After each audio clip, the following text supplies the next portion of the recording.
The restaurant lights reflected in Clara's eyes, soft and golden. She leaned forward, her hand brushing mine across the table. "You're quiet tonight, Daniel. What's on your mind?" I forced a smile. "Nothing. Just taking in how lucky I am." Her lips curved the way they always did when she wanted me distracted. "You say that every time we go out, 'cause it's true." I squeezed her hand. "Look at you. Everyone else in here is staring, wishing they had what I do." She tilted her head, letting out a light laugh. "Or maybe they're staring at you. No chance you never see it, do you?" she teased. "The way women look at you, Clara. No one looks at me when you're in the room. You eclipse everything." Her smile softened, but her phone buzzed on the table, vibrating against the wood. She pulled her hand back quickly, sliding the phone into her clutch before I could see the screen. I raised an eyebrow. "Everything all right?" "Work," she said too quickly. "Just one of the managers." "On a Friday night?" Her tone sharpened. "You know how it is. Not every job shuts down at 5. I nodded, forcing myself to believe her.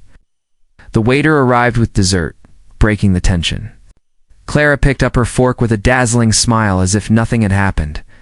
Later that night, lying in bed, I felt her body close, but her mind somewhere else. She turned away, scrolling on her phone with her screen angled toward the wall. "Who? Are you texting?" I asked. "Daniel, not tonight." That's not an answer. Her shoulders stiffened. "It's nothing. Stop making everything a big deal." "I'm not. Just want to know." She sighed dramatically. "Fine. It's Hannah. Happy." I stared at her back. "I didn't know you two were still talking. We catch up sometimes." "Don't act so." "Suspicious?" "Suspicious." "Yes. You're turning into one of those men who reads into everything." "I don't like that." Her words landed heavy. I wanted to argue, but instead I reached for her, wrapping my arm around her waist. She didn't pull away, yet her body stayed tense. "Good night, Daniel," she said flatly. The next morning, over coffee, I tried again. "Clara, if something's wrong, I need you to tell me." She set her cup down. "Why do you keep inventing problems?" "Not inventing anything. I can feel you pulling away." Her eyes narrowed. "Do you want me to be honest?" "Is you're smothering me." The words cut deeper than she knew. "I thought we were building something." "We are. But not if you keep questioning every little thing. Trust me, or don't be with me." Her phone buzzed again. She grabbed it instantly, typing quickly before slipping it out of sight. "Who is it now?" I asked. "Daniel."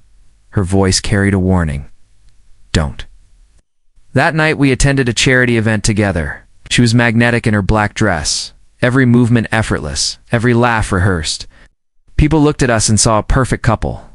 I saw the way her hand lingered too long on her wine glass. She checked her phone when she thought I wasn't watching. During the speeches, I leaned toward her. "You've been on that phone all night?" She touched my knee under the table, her smile radiant for the crowd. "Don't ruin the evening, I'm not." "You are." Her fingers pressed firmly, as if commanding silence. Later in the hallway, I caught sight of her speaking to a tall man near the bar. Their bodies leaned close, voices hushed. My chest tightened. When she noticed me, she excused herself and hurried over.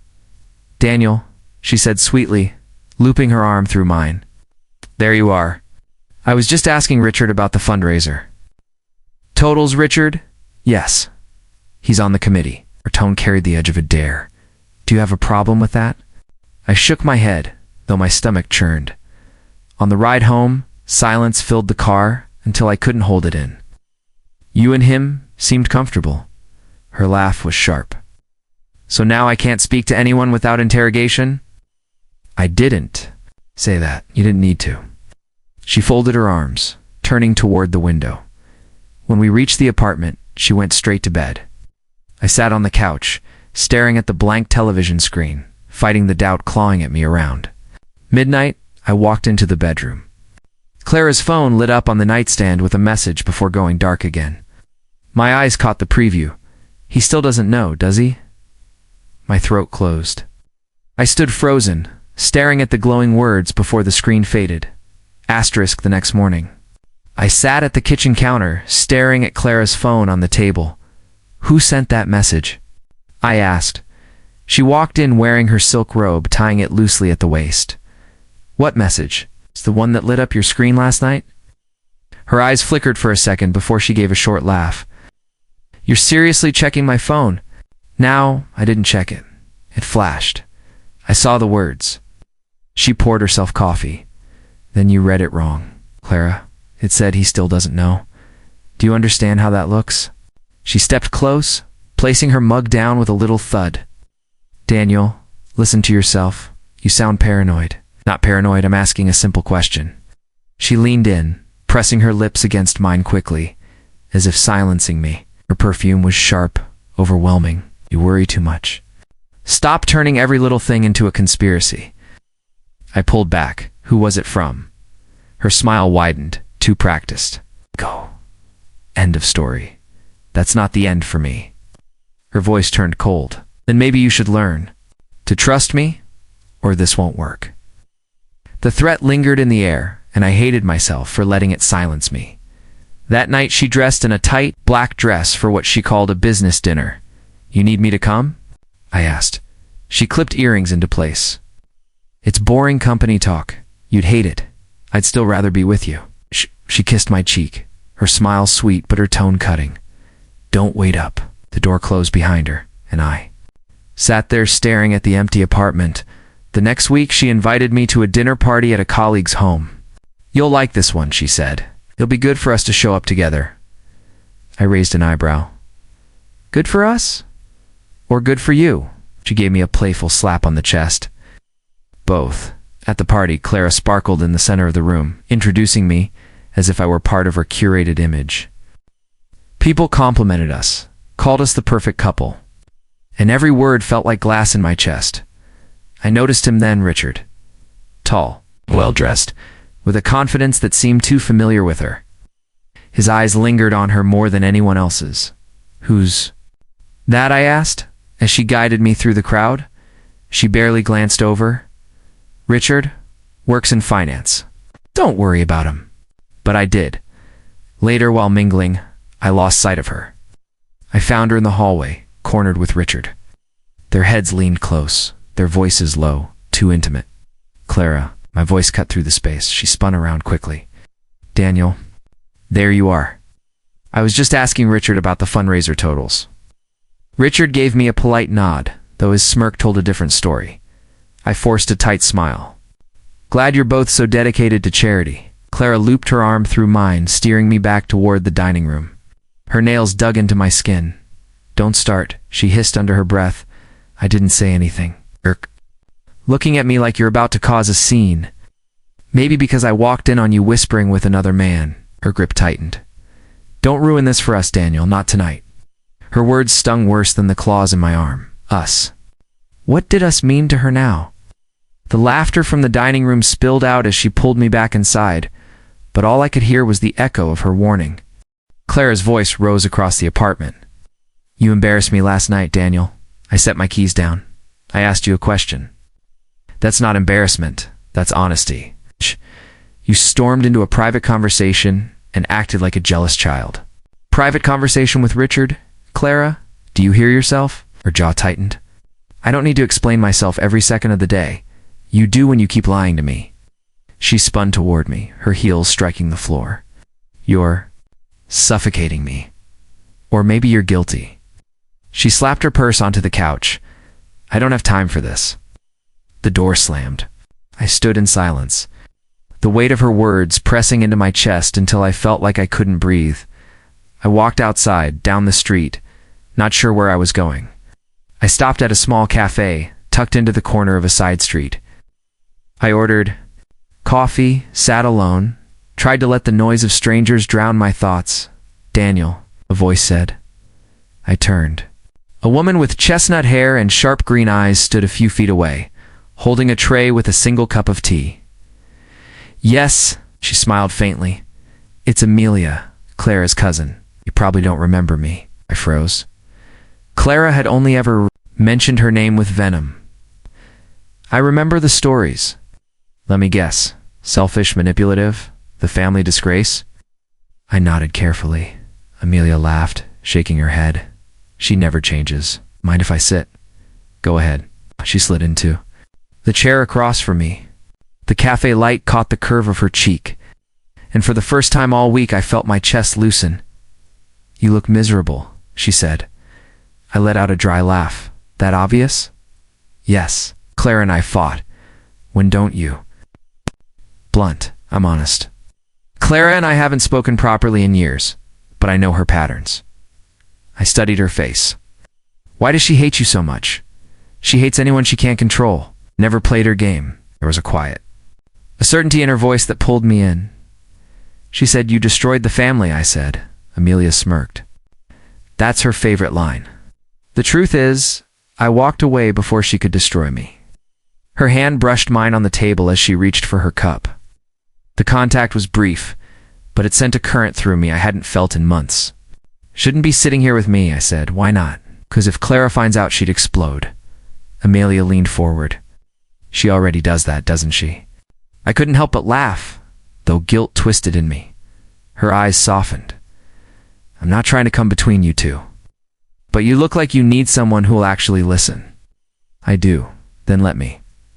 We talked for an hour, she asked. Questions Clara never did. Listened like every word mattered. She laughed at my dry jokes, and the sound lit something in me I thought had gone out. When I stood to leave, she touched my arm. Daniel, don't let her convince you you're crazy. She's good at that. I looked down at her hand on me. Thank you. Her fingers lingered longer than they needed to. That night, Clara walked into the apartment, tossing her coat aside. You look lighter. Did you finally get over your mood? I ran into someone today. Her head snapped toward me. Who? Amelia. The silence stretched. Stay away from her, Clara said sharply. She seemed kind. Kind. Will ruin you. Do not speak to her again. Why do you hate her so much? Her eyes burned. 'Cause she deserves it. That's not an answer. It's the only one you'll get. She grabbed a glass of wine, her movements sharp and angry. Promise me you won't see her. I hesitated. Promise me, Daniel. I nodded, but the truth sat heavy inside. Me, the next afternoon, I checked my phone. A new message appeared. It was good seeing you yesterday. If you ever need a friend, I'm here. Amelia. I smiled despite myself. Behind me, Clara's voice cut through the air. Who are you smiling at? I turned quickly, shoving the phone down. No one. She stepped closer, eyes narrowing. Show me. It's nothing, Daniel. Show me the phone. Her nails tapped against the counter as she glared. I unlocked it, her gaze following every movement. The message glowed on the screen. Her voice dropped into a dangerous whisper. Delete it now. Asterisk. I stayed home from work, fever pushing me into the couch. Sweat soaked through my shirt as I stared at the ceiling, the silence of the apartment swallowing me. My phone buzzed. Heard you're not well? I'm coming over. Amelia? I typed back quickly. You don't have to. Her reply came instantly. I want to. Minutes later, there was a knock at the door. I dragged myself up and opened it. Amelia stood there holding a steaming container. Homemade soup, she said with a small smile. You really didn't need to. Don't argue, sit. I let her in. She set the food down, moving through the kitchen like she belonged there. She carried the bowl over, settling onto the couch beside me. Eat, I obeyed, spooning the warm broth into my mouth. This is good, thank you. My grandmother's recipe. Works better than medicine. You didn't have to take care of me. Her eyes softened. Maybe I wanted to. I shifted uncomfortably. If Clara knew you were here, Clara isn't here. You are. That's enough. She adjusted the blanket over me, her hand brushing against my arm. My skin burned hotter than my fever. Amelia, I whispered. Adieu.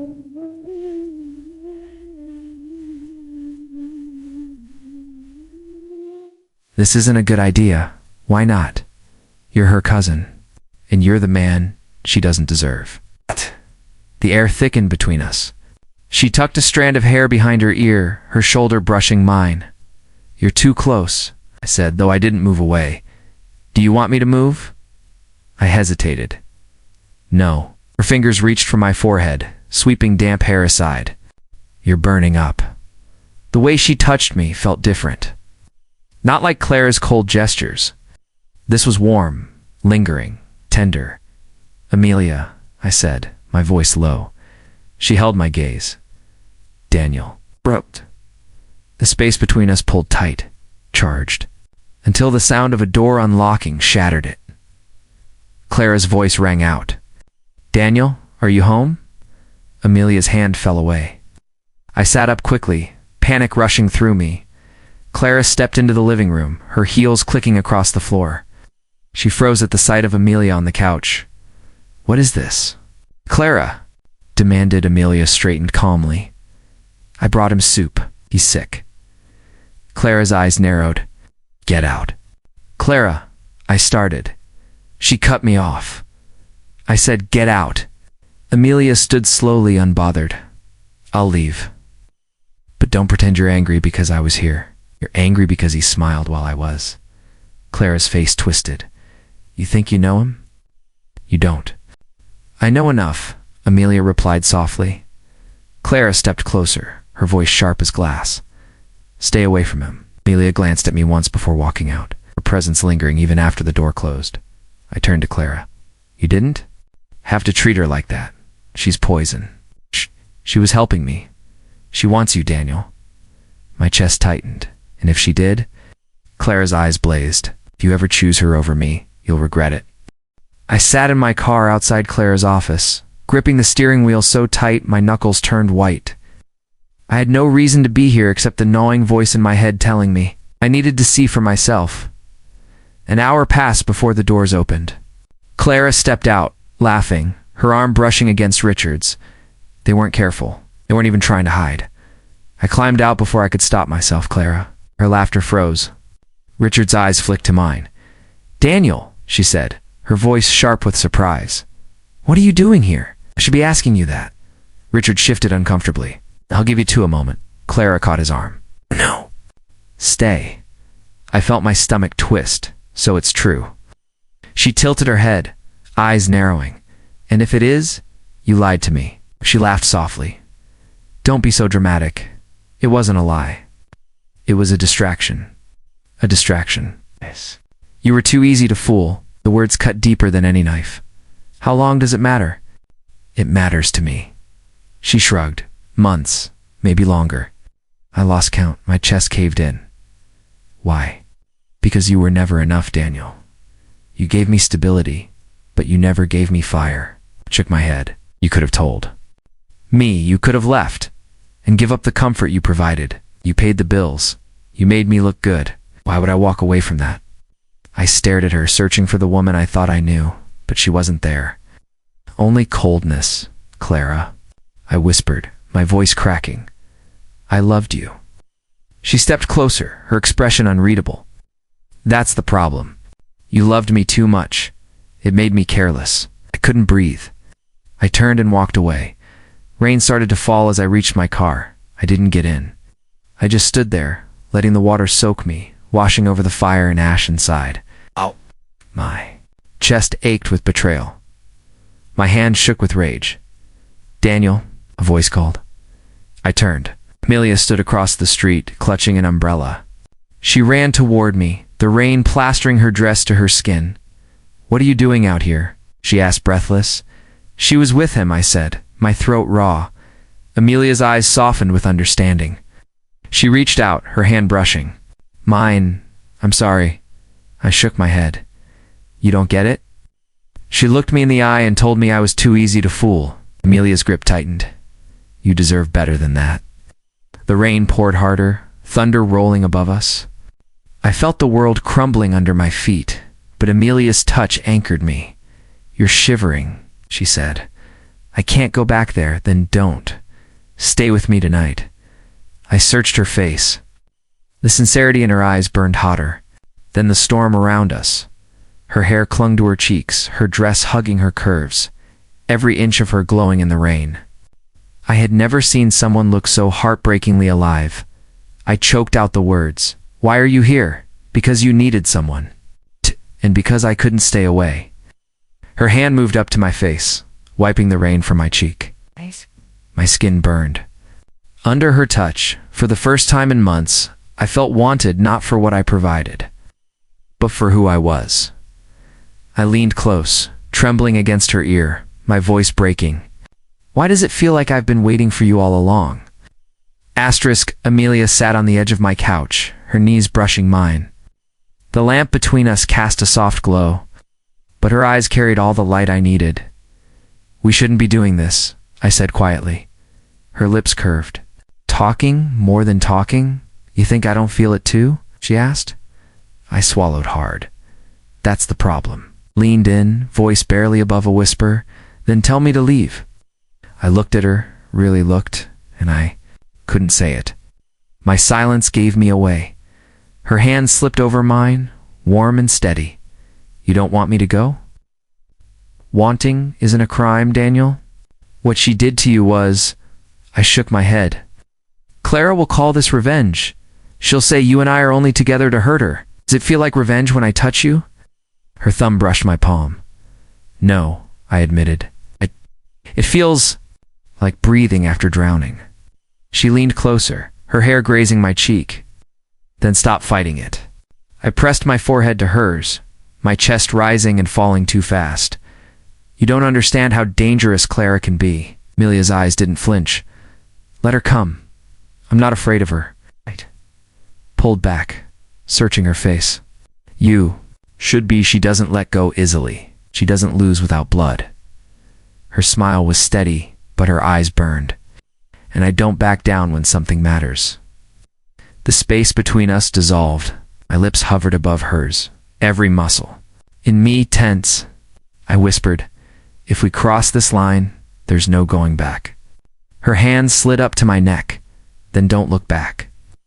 Our mouths met, desperate, unrestrained. Her taste was fire and promise, every kiss deepening the gravity pulling me into her. Her body pressed against mine, and I felt the world tilt, shattering every rule I'd sworn to keep. When we finally broke apart, her breath shook. Tell me you regret it, and I'll walk away. I can't. My voice was raw. I want more. She laughed softly, the sound trembling with hunger and relief. Good, because I don't plan on letting you go. The nights blurred after that. Long conversations stretched until dawn, our laughter spilling between kisses. I told her things I had never said aloud, secrets I thought I'd buried forever. She listened, never judging, her hand always finding mine in the dark. And yet guilt gnawed at me. Each time her lips touched mine, I heard Clara's voice in the back of my mind, sharp and venomous. I couldn't erase the image of her smirk, her certainty that she still owned me. One night, as Amelia lay curled against me, I asked, what if she finds out? She already suspects, Amelia said calmly. I stiffened. What do you mean? She showed up at my apartment yesterday. She didn't knock. She just walked in, my stomach dropped. What did she say? That I was stealing her life, that I'd never change, that you were only with me to punish her. I sat up straight. Amelia, this isn't safe. If she's showing up uninvited, Amelia touched my arm. Daniel, listen. I told her she was wrong. I told her I wasn't leaving. She'd come after you. Let her try. I'm not afraid. I grabbed her hand, but I am. Her eyes softened. You're afraid of losing me? Yes. My voice cracked. I've already lost so much. I can't lose you too. She kissed me, slow and steady, silencing the fear clawing at my chest. Then stopped thinking about her. She doesn't get to control us. But Clara did. Even from a distance, she found ways to remind me she was watching. Late night calls with no words, shadows outside my house. Her perfume on the jacket I left in my car. The breaking point came at a crowded cafe. Amelia and I sat across from each other, laughter bubbling between us like we had carved out our own secret world. Then Clara appeared at my side. Daniel, she said smoothly, ignoring Amelia, you've been hard to reach. Amelia's fingers tightened around mine under the table. I've been busy, I said. Clara's eyes flicked to our hands, her smile widening, busy indeed. Leave, I told her. Instead, She leaned closer, her voice low enough for only me to hear. You really think she'll stay once she knows everything? Words sliced through me, sharp and deliberate. She straightened, flashed a polite smile toward Amelia, and walked out as if she hadn't just lit a match to the fragile peace I'd built. Amelia searched my face. What did she say? I forced a smile I didn't feel. Nothing that matters. It did matter, because Clara never spoke without a plan. I had no idea what she meant by everything. Amelia slammed her phone on the table. She did it again. I leaned forward. What happened now? She emailed my boss. Said I'm sleeping with you to climb my career ladder. Her voice shook with rage. She attached pictures. What pictures? Ones she clearly stole from my private folder. Me at home. Me in bed. Reading. Nothing scandalous, but framed the wrong way. They look like proof. My chest tightened. She hacked you. Or followed me, I don't know. But she wants. Me destroyed. I grabbed her hand. We'll fight it. She can't keep doing this. She already is. Amelia's eyes glistened. The rumors are spreading. People whisper when I walk past. I clenched my jaw. Let them whisper. You know the truth. I know the truth. Her laugh was bitter. Truth doesn't matter when she controls the narrative. That's what she does, Daniel. She twists things until you doubt your own memory. I reached for her face, forcing her. To look at me? Do you doubt me? No, she whispered. But I doubt myself. The silence between us throbbed with all the wounds Clara kept ripping open. I finally said, This isn't just obsession anymore. This is war. Amelia closed her eyes. It always was. You're only seeing it now, I frowned. You mean her voice dropped? Clara and I years ago, she almost ruined me. I stiffened. What did she do? She was jealous. Back when we were in school, had something she wanted a role in a play, a scholarship I don't even know. She spread lies, told people I slept with a teacher. I lost friends, nearly. Lost my chance at college. My parents believed her more than me. Rage burned hot in my chest. She's been doing this her entire life. Yes, Amelia's lips trembled. And now she's doing it again, only this time she has more power. I pulled her into me, my chin resting on her hair. She won't win. I won't let her, Amelia whispered against my chest. You sound so sure. She knows every way to break me. She can't touch what we have. She already is. Amelia pushed back, her eyes blazing. Every time I get a message, every time someone looks at me with judgment, I feel her hand around my throat. I tightened my grip on her shoulders. Then let me take that weight. You don't have to fight her alone. Amelia's tears spilled over. That's what scares me. What if she turns it all on you? What if you lose everything because of me? I already lost everything with her, I said. I'd rather burn with you than live another second in her lie. Her lips parted, a sob caught between relief. And fear? You really mean that? I've never meant anything more. She kissed me, desperate, messy, her tears mixing with our heat. Her body trembled against mine, and I held her tighter, refusing to let her fall. When we finally broke apart, her breath was jagged. Daniel, I'm so tired of running from her shadow. Then stop running. Stand with me. Face her. Amelia wiped her cheeks. And if she destroys everything, then we build again. Together. For a moment, the fire in her eyes returned, fierce and alive. But just as quickly, it dimmed with something heavier. There's something I haven't told you, she whispered. My heart pounded.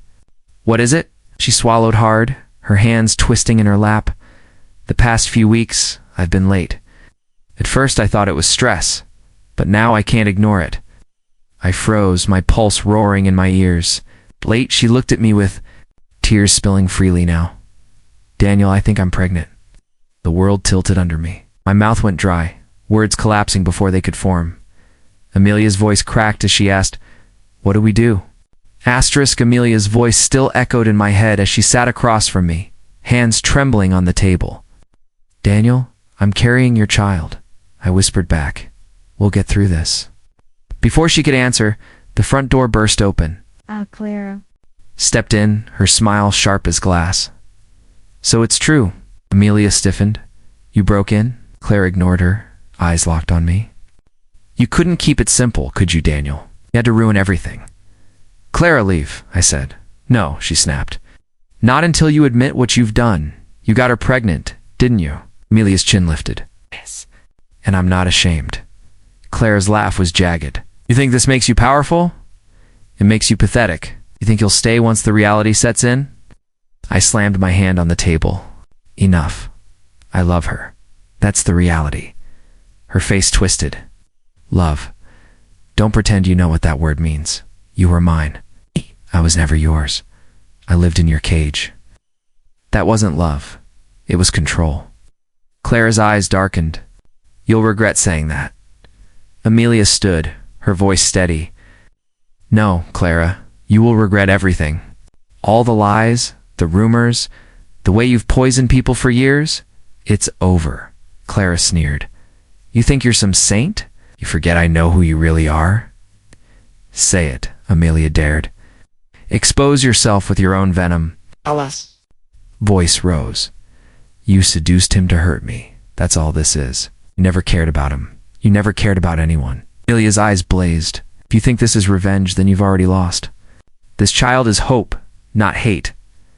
I stepped between them. Clara, stop.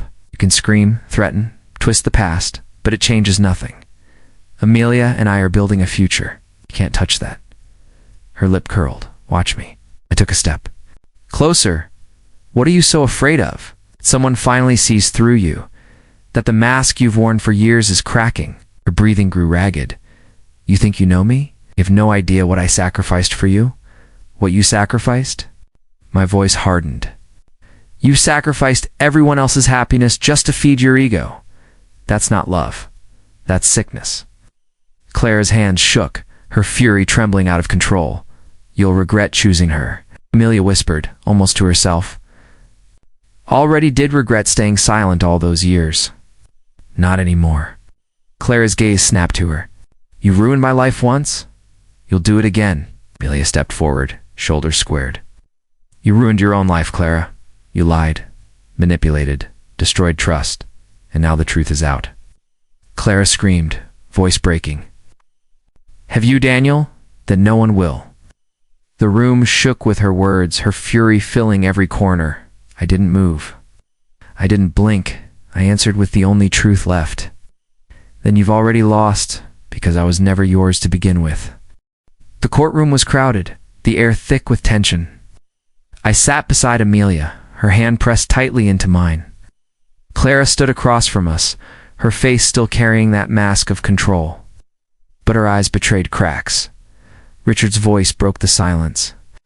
You want to talk about betrayal, Clara? Fine. Let's talk about every lie you've told. Clara whipped around. Richard, don't you dare. He stepped forward, calm but steady. You dragged me into your chaos. He whispered poison. Into my ear about Daniel, about Amelia, about everyone who threatened your control. I stayed quiet, but not anymore. The crowd murmured. Amelia leaned closer to me. It's happening. Clara snapped at Richard. You owe me your loyalty, after everything I did for you. He shook his head. What you did was destroy. You lied about Daniel, forged messages, planted rumors. You made me believe he was the villain so you could keep him under your thumb. I was your weapon, but I won't be anymore. My chest tightened. Richard, why now? He looked at me directly, because I finally saw the truth. She doesn't love anyone, not you, not me, not herself. She only loves control. Clara's scream cut through the room. Liar. You're all liars. He loved me. He belonged to me. I stood, my voice steady. I never belonged to you, Clara. You chained me with fear, but that isn't love. What you called devotion was manipulation. Her glare could have burned me alive. You'll regret this. Both of you. Amelia rose beside me. I already lived with regret. Not anymore. This is over, Clara. You can't twist the truth forever. The judge slammed his gavel, but the whispers in the room kept buzzing. Clara's empire of lies was collapsing in real time. Richard delivered the final blow. She threatened me too. Said if I didn't help her, she'd ruin me. She's been blackmailing everyone who dared to stand against her. The truth is, she built her entire life on manipulation, and it's crumbling now. Clara's knees buckled, her mask shattering. No, you don't understand. I did it for love. For him, I shook my head. That wasn't love. Love doesn't cage, doesn't break, doesn't destroy. Love heals. Love fights for the other person's happiness. What? You never gave me that? Amelia's voice softened, but it cut sharper than any blade. You gave me scars, Clara. Years of fear because of your cruelty. But you'll never give me fear again. The silence that followed was suffocating. Then the gavel dropped once. More, the judge's voice rang out. Enough. This hearing has revealed what needed to be revealed. Lies cannot stand in the light. Court is adjourned. The room emptied slowly, but Clara didn't move. She stayed frozen, her chest rising and falling with ragged breaths. Her empire was gone, her allies turned away, her lies exposed. For the first time, she was alone. I turned to Amelia. It's done, she nodded, tears brimming but steady. We're free. Clara's voice broke through one last time, softer now, cracked. Daniel, please, don't leave me with nothing. I looked at her, not with hate, but with finality. You left yourself with nothing, Clara. This is the karma you created, and I can't carry it for you. Her face fell, the last shred of fight leaving her eyes. For the first time, she looked small. I walked away with Amelia's hand locked in mine, not once looking back. Outside, the world felt different. Lighter. Amelia leaned into me, whispering, It's really over. I kissed her forehead. Yes, and we're just beginning. She pressed her hand over her stomach, eyes shining. I was so afraid she would take everything from us. I covered her hand with mine. She tried, but she failed. We have isn't built on lies. It's real. We walked down the courthouse steps, each step heavier with the past, but lighter with what lay ahead. Amelia squeezed my hand. Do you think people will ever stop talking about the scandal about us? I smiled faintly. Let them talk. Their words don't matter anymore. All that matters is you, me, and the future we're building. She looked at me, her voice trembling but filled with certainty.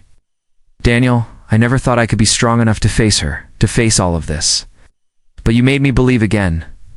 I pulled her close, made me believe too. You showed me what real love feels like. Rested her head against my chest. I don't care if the world forgives us. I only care that we never let go of this. I kissed the top of her head. We won't. Not now. Not ever. The noise of reporters and cameras surrounded us, but in that moment, it was just us. People scarred, but standing, bound not by secrets, but by truth. Amelia lifted her gaze to mine. Daniel, are you really ready for this? For the life we're about to have? I placed my hand gently on her belly, feeling the warmth beneath my palm. For the first time, I'm not afraid of tomorrow.